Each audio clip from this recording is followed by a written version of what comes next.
create it so that it reflects the tone of your business. As you can see here, here's my page. The next thing to do is you want to be sure you follow the right people. So you're looking for customers, potential customers, online influencers in your industry, in your communities.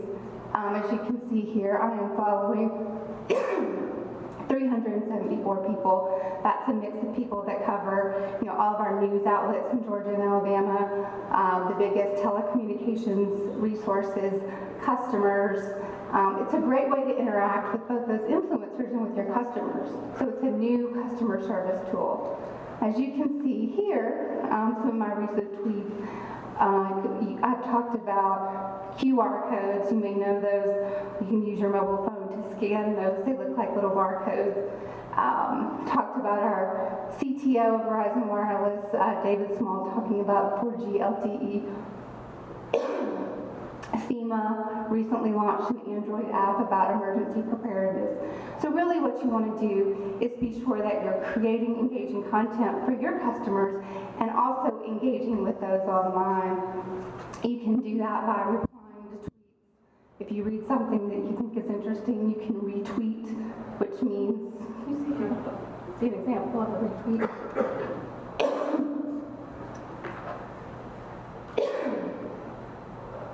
Well, I don't see one here, but if you read a tweet, maybe someone has tweeted a link to an article that they've written, you can retweet that and share that with your followers. It helps to engage those influencers so that they not only are you sharing their content, but that's creating an online conversation. They may write you back, and you can start a relationship online that way.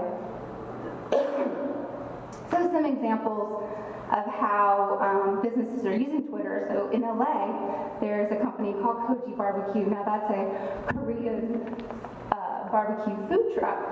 They have over 91,000 Twitter followers, and they have used Twitter to tweet out their locations so that their customers know where they're going to be on a given day. And we'll pull that up so you can see how that works.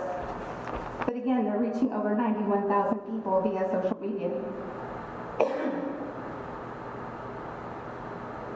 One second, sorry, my computer is slow. There's a local company here, Yumby,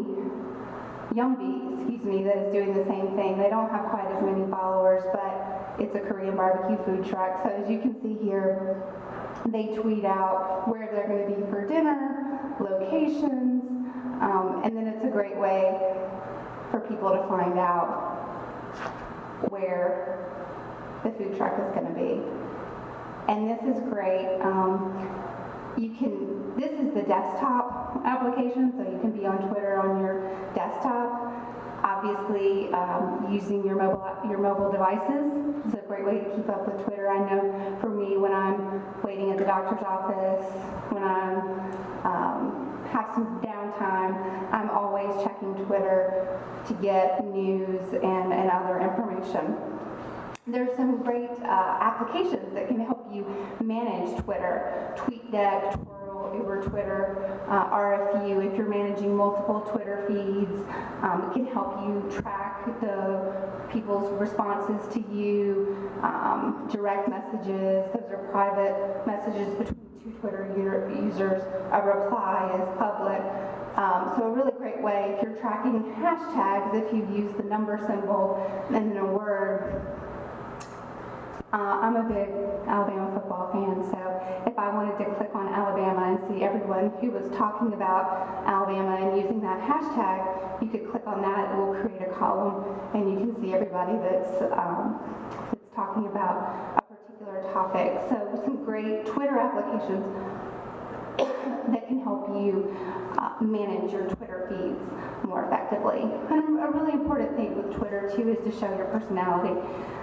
One of the big tenets of social media is that you're really engaging in a conversation. You're not just talking at people. That might be the old way of communicating. You're really talking with people, and you want to humanize your products and services. As you can see here on the screen, these are a few examples of some recent tweets.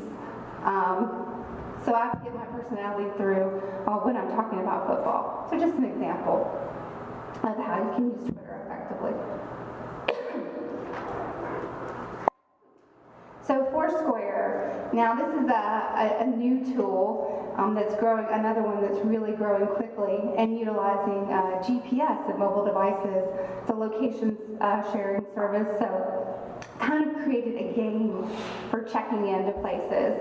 So say you go to your local Starbucks in the morning and you check in, well you can receive mobile coupons, prizes, or other discounts for checking in. It also creates a game. You have friends, much like you do, friends and followers on Facebook or Twitter. You can jump them in terms of the points that you get for checking in. You can become the mayor of a location if you check in enough. You can also oust people as the mayor or be ousted as the mayor. You get different badges, so it's kind of created a game of checking in and sharing where you are, really socializing where you are. You can link this to your Twitter and Facebook pages. I think if you go back to the Twitter feed, for example, I checked in at Bryant-Denny Stadium in Tuscaloosa on Saturday at the football game, and that posted to if you scroll down right there, you can see